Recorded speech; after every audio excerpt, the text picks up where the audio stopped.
Ladies and gentlemen, we're here at Crescent Lake in St. Pete, Florida, episode 12 of the Lawn Chair Sports Show. We're so happy you made it this far with us.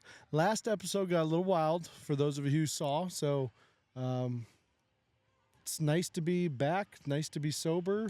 Yeah. How are you feeling? Back, clear-headed, ready to hit on these Game 6 matchups. I would ask you how many surf sides you had this weekend, but, I watched you. I think you pretty much drank all of them, so. There's no more surf sides left in St. Pete. Yeah. I have cleaned out every single 7-Eleven of them. However, me and Andy and some pals went to the Shabuzi concert last night in a very small venue called Janice Live here in St. Pete. Absolutely stunner of a concert. Very good concert. Shabuzi Live is as good as advertised. Love the venue, though. The venue really just sets the vibe. The artist is kind of the afterthought in that venue, but he lived up to the hype. Yeah, he was great live. Some artists, you see him in person, it's just, you realize they're more of a studio artist. No. Shabuzi on stage was incredible. Yeah. And it really is a nice venue. It's tiny. It's standing room only. I don't know what the capacity is. It's not one of these big-time venues, but it's wholesome. There's a tree in the middle of it, but it kind of adds to it. I love it. Shabuzi definitely has gotten stage coached by some Nashville performer, though, because he mentioned about every line that he would come out of a lyric, though. He'd be like, St. Pete, how we doing? And it's like, okay, acknowledge that you're in the city that you're in. We love that. But he said it too many times. Yeah, I almost think he might have gotten royalties for every time he mentioned St. Pete. He was having some trouble with it early on. He did call it St. Peter's. That was actually the school in New Jersey that went on kind of a Cinderella run to the Elite Eight a few years ago. Oh, yeah. But he also called it St. Pete's. That's a common mistake, but I liked when he called it St. Peter's. Just so everyone out there, there's only one Pete. So it's just St. Pete. Right. I get why people people think it's his burg, so it's St. Pete's, but that's Shabuzi was great. I'd recommend seeing him if you get a chance. I know we keep saying it every week, but the NFL is more unpredictable this season than I think we have ever seen. The parity in the league right now is great. Whether you want to call that great teams or all the teams just suck this year, I'm not sure which one it is, but it's hard to predict games. We are going to get into them. What a week it was. Let's jump right into Thursday night's game. It was the Giants over the Eagles. We kind of covered it on last pod, but I just want to touch on it again. I think Scadaboo and Dart, that whole spiel is going to get old real quick. I think people in New York are very excited just to have some spark, but at the end of the day, they're 2-4, and they have a long way to go, man. A long way to go. So don't think the Giants and Brian Dable are back yet. Yeah, this team's terrible. I think I'm on an island. I'm the only person out there who is tired of Cam Scadaboo. And this Jackson Dart, he is just an obnoxious rich kid. He looks like the rich kid quarterback in like a Disney Channel movie. Not a fan. Yeah, he's really taken the New York stardom thing seriously, which will work out really well for him if he continues to play well. But if he does not play well, that will go south quick. So, hey, good luck on that. Interesting strategy, buddy. All right, first game on Sunday, we had the Denver Broncos 13, New York Jets 11. This was a putrid game played over in London. Obviously, Denver pulled it out late, but two bad teams going at it. There's talks this week that Aaron Glenn might be putting in Tyrod Taylor instead of Justin Fields. Justin Fields, this is a magnificent stat. He was somehow able to end up with that many throwing attempts. I think it was over 30 throwing attempts, and had a net of minus 10 passing yards. I'm not even quite sure how that even happens, but Justin Fields, that is not one of those records that you want to have your name associated with. Tough day for the Jets. Yeah, that was terrible. And people are saying Aaron Glenn might already be on the hot seat. People didn't like his coaching at the end of the first half. Went for it in a 4th and 1. Did kind of a trick play on a fake punt. Picked up 4th and 1. But then just ran it super conservative. Had another 4th down later on. Just decided to let the time run out. Garrett Wilson lost his mind on the sideline. He was screaming at Aaron Glenn. Some things don't change no matter what continent you're on. And the Jets remain winless. The Jets are brutal. Next game on the slate, we had the Indianapolis Colts 31, Arizona Cardinals 27. So Kyler Murray obviously out this game. Jacoby Brissett came in and played pretty darn well for the Cardinals. Jacoby Brissett's one of those sleeper good backup quarterbacks. I think given a proper shot with a good franchise, he might even have a resurgence like a Sam Darnold or a Baker Mayfield. But Indianapolis and Danny Dimes just can't stop winning. They are on the streak. Jonathan Taylor is something special. No one talks about Jonathan Taylor. That guy is an absolute beast. He's a 100-yard, 2-touchdown machine, and he does not get the shine that he deserves. I know it's hard when you're around a star like Danny Dimes to get any shine, but give Jonathan Taylor his flowers, man. He is playing damn good football this year. Yeah, he really is, and he belongs in that conversation when we talk about Derrick Henry, Saquon Barkley. Don't leave out Jonathan Taylor's name, but, I mean, I like Jacoby Brissett a lot. We're big fans of him on this program. Good to see him play well. And, I mean, Danny Dimes, back to it, back to MVP form. I mean, it's hard to say he's not the front runner to win the award right now. What a turnaround in Indy. What insane turnaround by Danny Dimes. Next game on the slate, we had the Los Angeles Chargers 29 versus the Miami Dolphins 27. The Chargers rallied late with a nice finish, and Herbert connecting to McConkey to set up that game winner. The Chargers remain one of those teams that are definitely above average. They're really clearly a good football team. They have a lot of talent. Herbert, I just don't think has the it factor to get him over the edge. But the real story in this game is Mike McDaniels and the Dolphins and Tua Tagovailoa falling apart at the seams. I mean, it is disgusting. We've talked about Tua's press conferences since week one. This guy is falling apart worse and worse and worse. His press conference this time, where he's calling out players for not showing up on time, is hilarious because he's talking about the lack of leadership, yet he's the quarterback getting paid $270 million for this. So incredible. Mike McDaniels, you couldn't be on a hotter seat. It is time to get a new quarterback over in Miami. Yeah, I mean, Tua's must-see TV, not when he's out on the field, but when he's at the podium, because you never know what he's going to say. He's absolutely awesome. And like Trent said, question the leadership in Miami. I mean, here's the problem with a coach like Mike McDaniel. He's the ultimate players coach. And when things are going well, it's fine. But a coach like that is a short shelf life. Because Mike McDaniel, he's like the cool dad who smokes weed with you in the attic. Okay? You're having a good time. It's great. But then you look up one day, you realize, wait, my dad didn't teach me anything. I don't know how to be a grown-up. I don't know how to do anything. Now he's trying to coach these guys up. He's trying to run a hard program. They're looking at him and saying, Mike, that's not you, buddy. They can't take him seriously. You know, Big Cat tweeted a picture of Aaron Glenn and Mike McDaniels, and both of them wearing their capri pants. And he made a very good point. You cannot be wearing capri pants halfway up your calves if you're as bad as Aaron Glenn and Mike McDaniels. Put on some real pants, be an adult, and wake up from your slumber, man. It is brutal to see. Next game on the slate, though, we had the New England Patriots 25-19 for the New Orleans Saints. Drake May continues his resurgence. Great second-year start for Drake May. I think you're probably happy as a Patriots fan. Yeah, I'm pretty fired up. Drake May looked awesome again, didn't turn the ball over. I mean, this kid is just making the second-year leap like you hear about. I was having a meltdown the whole game. It was the ref show. I mean, this game should have been a much bigger blowout than it was. Multiple phantom PI, offensive pass interference calls against Stephon Diggs. You kind of know your team is in the mix again when you want to kill the refs, because sometimes your team's just so irrelevant that you don't even care about the calls. Yeah. When you want to tear their head off every other play, that's how you know you're back in the mix. But they ruined Drake May's stat line, and they almost ruined his MVP season. So. Yeah, and I think the Saints continue to be in games. They're not bad enough team to where you think you can bet against them every week, because I think they're actually one of those teams you don't want to bet. Spencer Rattler can kind of heat up. Taysom Hill. Taysom Hill's back. Taysom Hill's back. He's looking good. So give them a couple weeks. I think Kellen Moore kind of smooths out some of the folds in their franchise. You know, I think Spencer Rattler's good enough to maybe start again, but I think drafting a quarterback's probably a good idea for New Orleans. They'll have an early pick, so we'll see what happens. There's some good QBs in college this year. Next game on the slate, we had the Pittsburgh Steelers and Aaron Rodgers versus the Cleveland Browns, 9.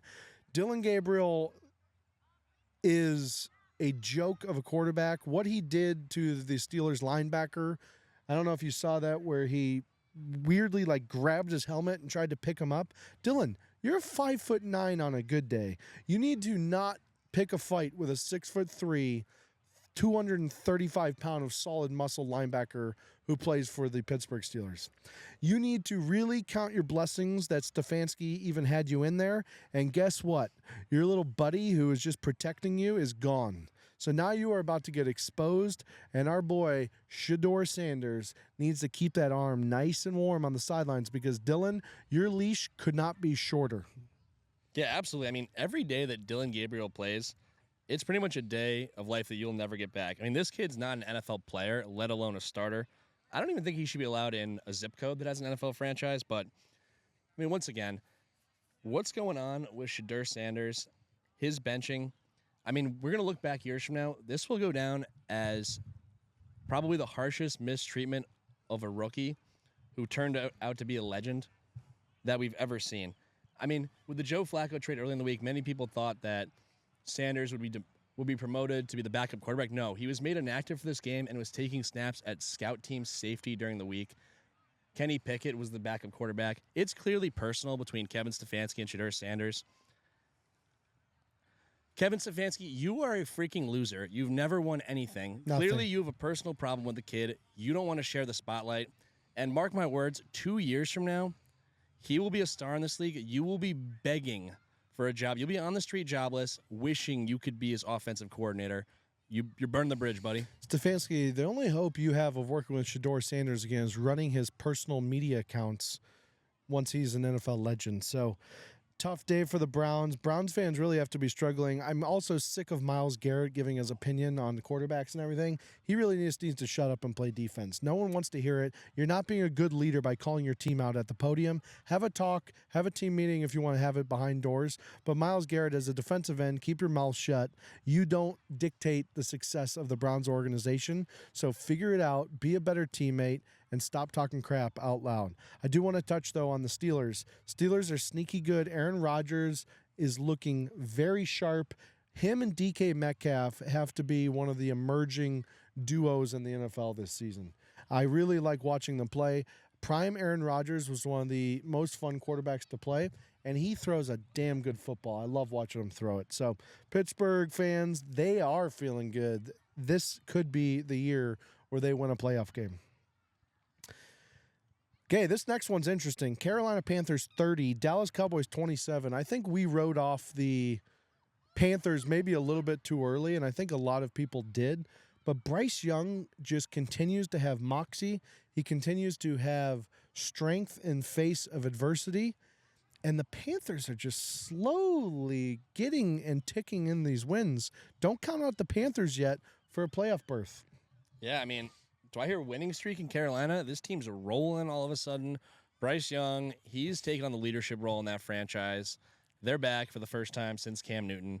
And, I mean, what do we tell you? Dak Prescott just falls flat on his face once again, single-handedly lost the Cowboys the game. I mean, it's time for a QB change in Dallas. Wouldn't be surprised if they're in the market for one, maybe even looking to draft one this offseason. Well, they have Joe Milton as the backup, and it might be time for Joe Milton to dust off his cleats and get in there because obviously Dak Prescott is not the future in Dallas, and Jerry Jones needs to just end the suffering for everyone and put in Joe Milton. Joe Milton can throw it 85 yards on his knees. I've seen a video of him doing that. It's crazy. However, the true story of this game is actually Rico Dowdle. This guy is on fire right now. 2 straight games with over 200 yards from line of scrimmage as an undrafted player is insane. And he actually got it against his former team because he was actually with the Cowboys last year. So Rico Dowdle, keep it up. Flowers to you, buddy. Called his shot before the game, too. He said, he basically said, this is going to be my revenge game. Those boys better be awake in Dallas. They asked some of the Cowboys players about it. They said, who? And he answered the bell. He did. So next game on the slate, we had Seattle Seahawks 20 and the Duval Jaguars 12. This one was a boring game. I think the Jags are one of the most boring teams to watch in the NFL. I don't like Trevor Lawrence. I think he's got no personality. He's got no moxie. He's just kind of a boring NFL quarterback to watch. Travis Hunter is a ghost. A lot of people were saying he was going to be Rookie of the Year. This guy's a ghost. I don't care if he's on offense or defense. Number one, if you're going to pick a guy that high, you have to put him in game-changing situations. And right now, Travis Hunter is being basically put in play prison They don't run any plays for him. They don't give him the ball in space. They barely play him on defense. I'm not sure what Liam Cohen and the Jaguars organization is doing to Travis Hunter, but it's a shame seeing it happen. Yeah, I don't know what their thought was. Typical Jags fashion, you give up all this to trade up for a guy, and then you have seemingly no plan. It would be awesome if he were making game-changing plays on both sides of the ball. At this point, just focus on one side. I'm sure he'd rather play receiver. That's where the money's at. But have him just learn how to play corner in the NFL, and if it goes well next year, work in some offensive plays. What they're doing now makes no sense, but I'm not surprised the Seahawks got the win here because the Jags were 4-1 going in. Them being 5-1 would be wild. And the Seahawks now, they've won 13 straight games on the East Coast. So one talking point we always hear on TV that I don't want to hear ever again, every announcer on TV thinks they're being very clever saying, oh, yeah, well, you know, this West Coast team's they're going to travel east. They're playing a 1 p.m. game. With the jet lag, that feels like 10 a.m., so that's a tough spot for them. No, it's not. If you're a professional football player and you take your job seriously, you can wake up, play a game at any time. Stop bringing it up thinking it's clever. Bring up actual football analysis. Do they realize that people go to work at 8 a.m. every day? And it's not a big deal? And sometimes they travel and then go to work late as well. So sick of those storylines. It's just lazy announcing. They don't get the facts right. They don't do their research. They just kind of blah, blah. They just talk. Yeah. And it's brutal to see. Every guy who brings it up also thinks they're the first guy who ever had that thought. Yeah, so come on, put some thought into it. Me and Andy extensively study for these podcasts, so I just want that to be known. Yep. Next game on the slate, we had the Los Angeles Rams 17, Baltimore Ravens 3. The Ravens season is officially dead. Lamar Jackson tanked it. He's faking a hamstring injury because he can't deal with the embarrassment of playing with the team that he's on right now. The Ravens are an absolute joke of a franchise right at the moment, and if you're a Ravens fan, you are crying all the way home. Los Angeles Rams, they just keep ticking away some wins. I would not want to see the Los Angeles Rams in the playoffs. Also, prayers up to Puka Nacua, who had an ankle injury, and it's too bad because he was on pace to break the record for receptions this year. So, Puka, get better soon, buddy.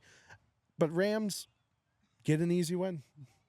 Yeah, easy win for the Rams. They're looking serious. Will no doubt be a contender to win the NFC. And, I mean, the Ravens season is over. Lamar Jackson, he wants out of Baltimore. And the players hate John Harbaugh. I never thought I'd see the day, but it's completely broken in Baltimore. Blow the whole thing up. I mean, they might lose out.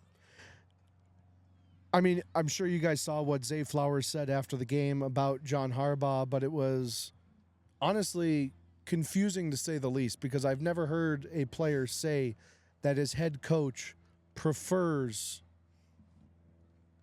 to have players sit in dark hotel rooms and have curfews at 6 p.m. like John Harbaugh. So that's a weird move by Harbaugh to have such an early curfew. If you're a free agent, I would not want to play for the Ravens having all this information coming about the curfews being at 6 p.m. So very strange there. Also, we had the Green Bay Packers 27, the Cincinnati Bengals and Joey Statue 18. Yeah, the Bengals finally went out. They pulled the plug on the Jake Browning experiment because it was not going well. Got themselves Joe Flacco. He only had 4 days to prepare for this. I think they are going to finally give themselves a chance to win some games with Flacco. They need to do something, but this one, I mean, the Packers rolled them 27-18. I kind of forgot the Packers existed because they lost to the Browns, tied a game, then had a bye week. So just enough time passed. I kind of hadn't really thought about them, but they're back. They're legit. They're going to be in the mix.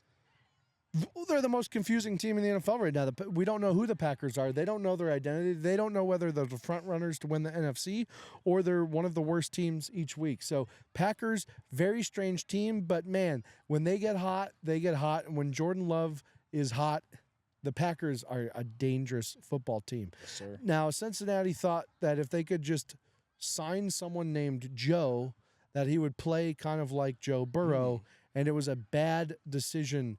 Also, I don't know if you saw, but Mike Tomlin came out this week and made a comment about the GM for the Browns. He did. And it's actually a great point. I'm glad he brought it up. I didn't even think about it. Why are the Browns trading to an in-division rival if they thought Joe Flacco was good enough to be their opening day starter? It clearly just proves the collusion and Deion Sanders getting smeared through the media because the Browns will do anything to make sure that Shedeur Sanders doesn't play football. Yeah, it's a valid point. Or even if Shedeur does eventually get in there, just making it harder for him. They said, you know what? We're going to send a guy who we think is starter caliber to a team within our division, stack the loss against Shedeur, make him look worse. I mean, this Browns team, Kevin Stefanski's not playing to win. He's got a personal vendetta, and they're a clown show. All right, guys, I wore the hat for a reason. Obviously, Bills are playing tonight. I'm a Bills fan, but I had to put on some pewter tonight because Baker Big Balls Mayfield continues to lead the charge in the NFL right now. He is playing out of his mind. He's having highlight reel runs for first downs. He's carrying the team on his back with 3 of the best receivers in the league out with injury. Baker said, no, hold my beer. I'm going to get out there, and I'm going to drop absolute laser dimes into the end zone and win games. Baker has ice running through his veins. He said it best. You know, when he first started, people called him cocky, and they called him ungrateful. Now they call him that he has moxie, and he's got some swagger. And it's funny because it is true. Winning fixes everything, but also being not on the Cleveland Browns fixes everything. So Baker, hell of a job keeping your chin up throughout all the different stops that you've had. The Panthers, the Rams, the Browns, and now Tampa Bay. As a resident of the Tampa Bay area, we're lucky to watch you play and be our quarterback. So keep it up, Baker. You're the man. Yeah, absolutely. I think, after this podcast, we're going to kind of get together. We're going to talk about what color pewter is, so we're going to get that right. But either way, Baker, is this pewter? It's not pewter. Okay. What is pewter? Pewter is silver, right? Yeah, you're not wearing it currently, but I do like the creamsicle hat. What is it called though? This orange. Oh, they call it creamsicle. But yeah, let's see. That's really a food. Buccaneers. But yes, yeah, the pewter is like it's like a silver gray. But either way, Baker right now, how can you not say he's the front runner to win the MVP? Oh wow, it was unimaginable a few years ago. It's not pewter. The guy was borderline in the league. That's not pewter. Okay. They talk about pewter a lot. It's it's just like a fancy, it's kind of like a charcoal gray, but slightly. Yeah, it's not. I don't know, slightly metallic. Yeah, it's not pewter. It's not pewter, but it doesn't matter because Baker right now is on track to win the MVP award, and this team just keeps on rolling. A down week for Mac Jones, suffered his first loss as the Niners starter. Personally, I'd like to see Kyle Shanahan give him some more opportunities to use his legs, be a mobile quarterback. If the threat to run is in play, that can open up some more opportunities for him to get the ball to his receivers like Deebo Samuel and Michael Crabtree. But Mbuka went down for the Bucs. Very disappointing because he's had a heck of a year so far. That receiver room is super banged up. I mean, they're already playing without Chris Godwin and Mike Evans.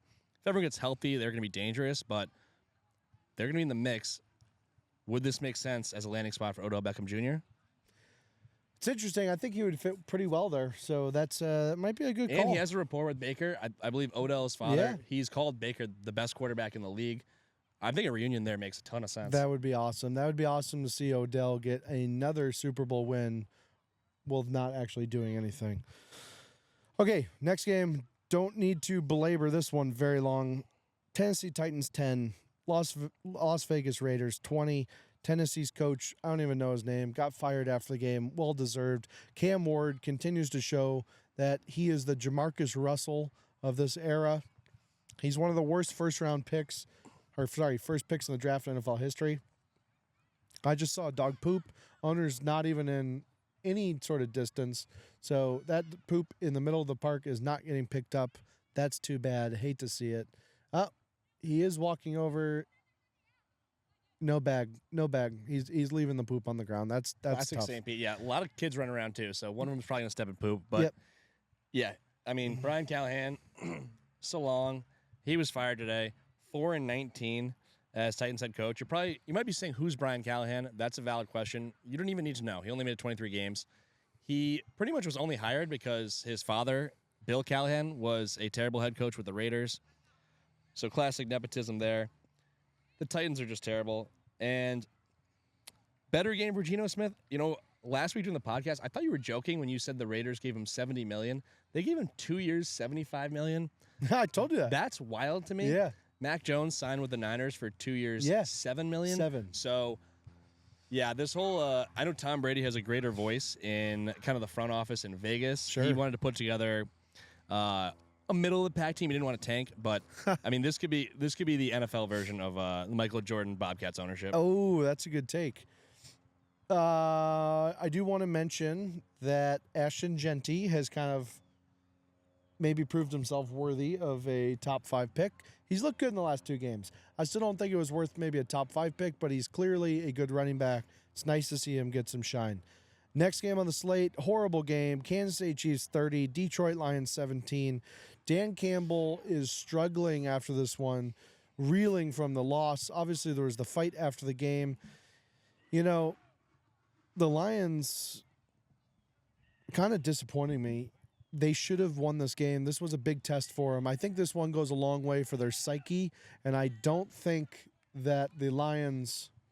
Yeah, I do want to say also, Andy, that we're filming in a huge field right now. We really are. I mean, like just huge, probably 13 football fields. But these kids just decided to play soccer 20 feet in front of us.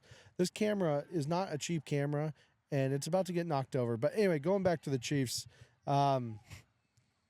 Chiefs keep getting refs calls. That Travis Kelce catch was not a catch, clearly hit the ground and bobbled it in his hands. You know, how many times do the Chiefs receivers are they going to pick defensive backs and the refs just aren't going to call it? Chiefs are a joke of a team. I don't like watching them play. Patrick Mahomes is bad for the NFL, and Taylor Swift is pregnant. You heard it here first on the Lawn Chair Sports Podcast. Tomorrow morning on Good Morning America, you will hear that Taylor Swift is announcing that she is pregnant with Travis Kelce. All the signs are there. It makes sense. Think about it. Why would she actually want to get married to Travis Kelce? He's an insufferable person. No one actually likes him, but it's because she's pregnant. And so tomorrow, the world will find out from Lawn Chair Sports. I'm hoping to get our episode out before Good Morning America so that we can be the ones who broke the Taylor Swift news. Taylor, we wish you the best of luck, and it's going to be a cute little baby. Aww. It's going to be a cute little baby. Be a soccer player. A little soccer player. No, it's incredible. That's a great point. Also, think about how kind of moody and unpredictable Travis Kelce's been on the sidelines this season.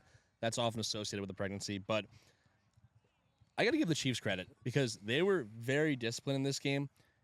They didn't commit a single penalty the entire night. So, I mean, when you cut down on penalties, that's winning football. They get a lot of credit. You know, we hit on it last week how there was a study from University of Texas at El Paso, a top research institution, that basically concluded that the Chiefs have gotten favorable officiating for over a 9-year period from 2015 to 2023. And the NFL was pretty sensitive about that. They don't want that narrative out there, so they said, listen, we're calling this one straight up. We're not leaning one way or the other. We're calling this one straight up. I mean, the Chiefs won this one fair and square. I thought this was probably some of the best officiating I've ever seen. And, yeah, I mean, how about that post-game? Oh, okay. I thought Patrick Mahomes looked like a freaking idiot after the game, mean-mugging Dan Campbell. Nobody mean-mugs Dan Campbell. Patrick Mahomes, just because you're a great quarterback and you've won 3 Super Bowls does not mean you were a tough guy who fights people. So you giving Dan Campbell an angry look looked very stupid. And Brian Branch getting into it with Juju. I don't like Juju. I thought seeing him get thrown to the ground was funny. And well, he gets hit in the face, and he was going to act like he got hit really hard, and he went to go to the ground as if he had just gotten punched by the strongest person ever. And then he, mid going down, faking it, decided that, oh, wait, no, like it'll look worse on TikTok, which is my favorite social media, if I just fall down. So I better pretend like I'm falling, get back up, and then not actually go and fight the guy back, but just kind of run towards him and wait for all the interior linemen to kind of hold everything up. So, Juju, get it together, man. You've been an embarrassment in the league since your first good year with the Pittsburgh Steelers. And, man, it's got to really suck to peak that early in life and then just be on the decline like Juju Smith-Schuster. It's crazy that he's been playing with the Chiefs on 2 years in a row of league minimum contracts as well. The guy sucks. I don't like him at all. Chiefs. yeah, I mean, Juju, he has milked one good season more than just about anyone. He's got almost a 10-year career out of it. And, yeah, leave the TikTok to Lawn Chair Sports, okay? No one's more popular on the platform than us. Look, that's just how it is. So, and obviously, tonight we have the Buffalo Bills versus the Falcons. So hometown guy in Michael Penix. Mike Penix against Josh Allen and the Bills. This game's actually already over. The Bills won 28-14. It was an easy game. Michael Penix obviously had those 2 really embarrassing interceptions that he threw, and the Bills defense actually came out and played pretty well, which was nice to see. But Josh was back in, midseason form, throwing 2 touchdowns to Keon Coleman. What a game it was for the Buffalo Bills. Yeah, it was incredible. I mean, we expected the Bills to bounce back after their loss to New England last week. I think, was it Dalton Kincaid or James Cook? One of them scored? I don't know. It was either way. The Bills won this one handily, and they're back on track. They're 5-1. They're going to be fine. They're back. And then I know, that's right, so we are recording this on a Monday. This game hasn't happened yet, but we still felt it's important to kind of give a post-game recap. The second Monday Night Football game, it was the Washington Commanders blowing out Caleb Williams and the Chicago Bears 31-7. I mean, the story of this one, Jaden Daniels is just showing the world why he should have been the top quarterback picked in the 2024 NFL Draft. I mean, the low light by far, it's what everyone's going to be talking about on all the sports shows this week.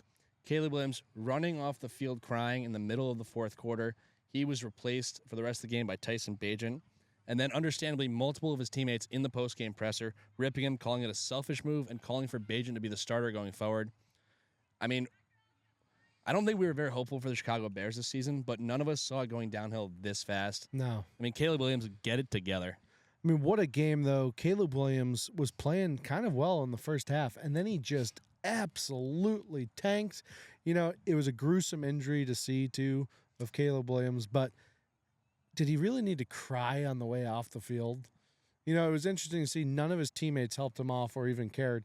They looked pretty indifferent. I think DJ Moore was clapping on the sidelines. They were actually kind of happy. A lot of them were going up to Tyson Bagent. You could hear the one guy. Well, you couldn't hear him, but you could see him, lipping or mouthing the words.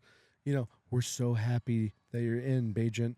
We don't like Caleb because he paints his nails, which was really weird that the camera was on his mouth for that long that we could see it, but it happened. And Jaden Daniels, man, just proves that he is a top 3 NFL quarterback, and Caleb Williams sucks.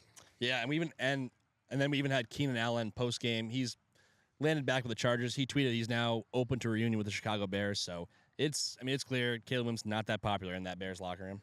No, and it's hey, I don't hate it. I hate the Bears, and I don't like Caleb Williams.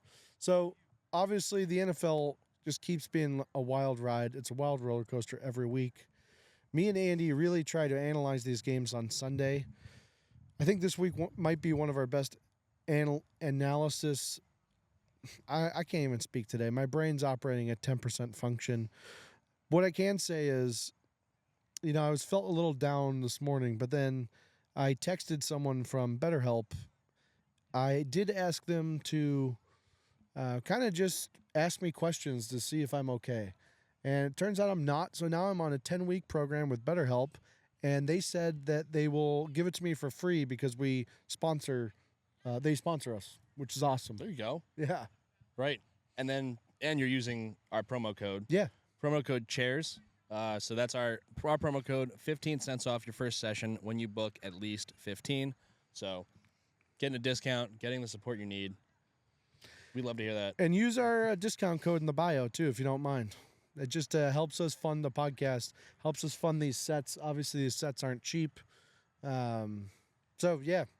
Yep. And is there anything else going on in the world that you wanted to chat about today? Anything else going on in the world? Well, I think probably one of the biggest non-NFL sports stories that broke today. Respected former Fox analyst Craig Carton with the hard-hitting theory on why LeBron James is faking this injury to open the season. He's going to be out 3 to 4 weeks with an ass injury. There's a technical name for it. I don't know what it is. I don't really care to know. It came out of nowhere. LeBron has just been doing way too much. He's making fake announcements. People think he's retiring. He's talking Hennessy. And now he's saying, oh, yeah, by the way, I'm going to be out for a month. Craig Carton doing the investigative journalism we need. He's saying this guy is faking this injury to go to Russia and get himself injected with illegal substances. Did I click on the article? No. Did I listen to the radio piece? No. but I think he's onto something. You don't play at this level into your 40s doing it naturally. No. Yes, he's a freak athlete, but there's a little something else going on there, and I don't care.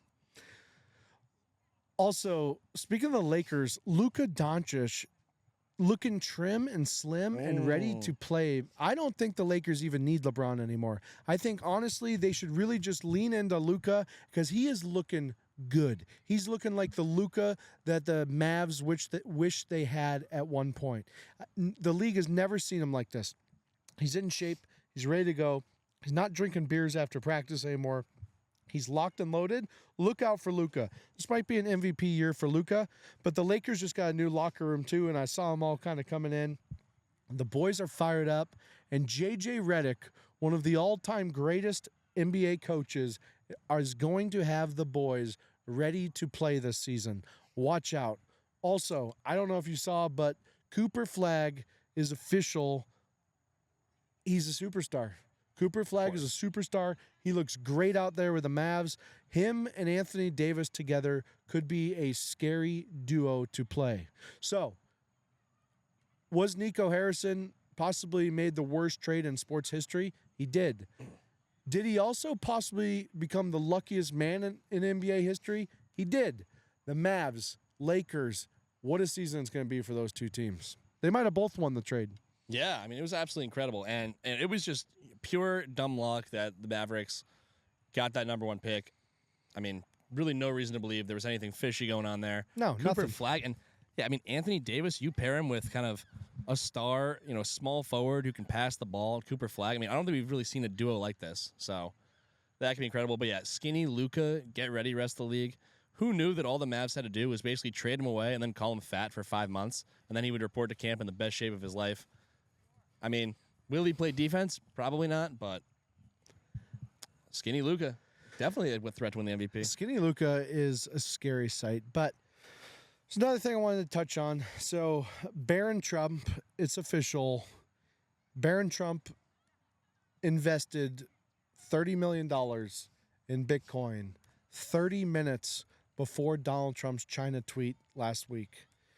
Turns out that wallet cashed out at $190 million just 24 hours later, which is just proof that Barron Trump and the Trump family did insider trading with Bitcoin, and it is a shame that the President of the United States, who's apparently a billionaire, has to rely on tactics like this to make his 6'8" son rich. Very sad to see. Sad day for the United States. But Barron, I'm not going to lie, kind of like the move. Because I'm going to kind of counterpoint my point. Technically, insider trading with Bitcoin isn't insider trading because it is not an asset that is controlled by the SEC. So, actually a genius move on Barron's part. And, Donald Trump, I don't know if you heard him say, but he said that Barron's one of the most technologically advanced people ever. And that's apparently because Donald Trump will turn off his laptop, and then 5 minutes later, Barron figures out how to turn it back on. It's actually crazy. I mean, this kid, he's a superstar investor. He's turning on laptops even when they're turned off. Most NYU students probably aren't at that level in terms of technology right now. Right. But this kid's got a bright future. He could probably do whatever he wants going forward. I mean, shout out to Barron Trump, man. Barron, you are a legend, and I'm happy for you. Welcome to the $100 million club. Carving out his own legacy. Let's see. What else should we talk about, Andy?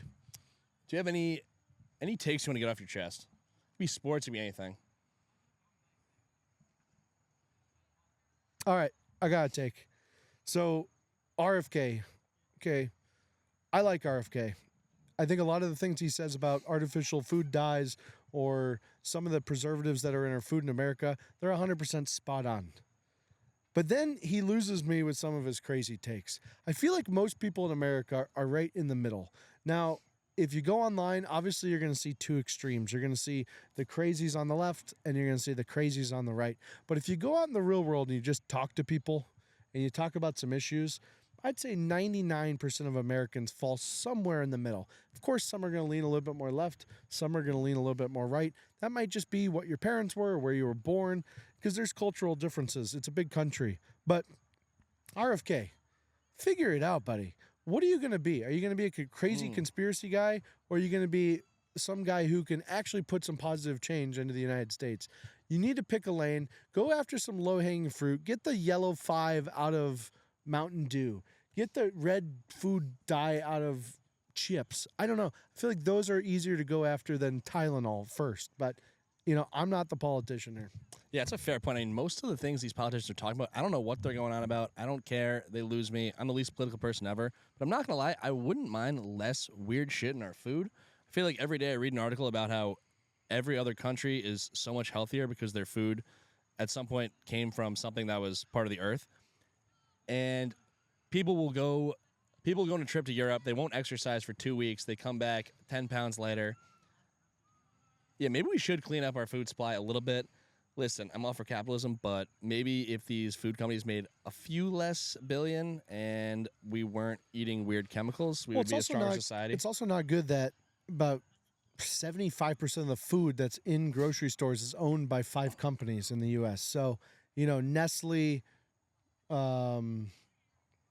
I got them in Kraft's a big one. Kraft, General Mills. Yep. So Procter & Gamble have food. Procter & Gamble, they have everything, toothpaste, everything. So, obviously the monopolies kind of need to stop. We need to fix our food system, okay? We need to fix our food system. That dog just keeps barking at every dog that walks by. I think if you made it this far, you've heard enough of our nonsense. We don't have anything to say today, but the boys will be back on Wednesday. Yes, sir. And that pod is going to be fire. All right, no one likes number 12 anyway. Jim Kelly wore it, never won a Super Bowl with the Bills. But 13, that's Dan Marino's number, and that's my favorite number. I know you like number 12 because of TB12, but I do. I don't like number 12. So episode 13 coming at you next Wednesday. It's going to be a banger. Please click follow. Please click like. Please click the little plus button on Spotify too. That's how you listen to us we need online. that. So show's growing. Facebook seems to be our demographic. Yeah. Not sure why, but we're getting 20, 30,000 views in 5 minutes on Facebook right now. Yeah, I mean, leave a comment. Even if you are just saying horrible things about our character, we love that. It's going to help the show grow, and all engagement's good engagement. Let's talk. I'll be better on Wednesday, Andy. My brain was dead today. That's all right. That was never a requirement for the show. Okay. All right. Well, guys, thanks, and we'll see you soon. Catch you then.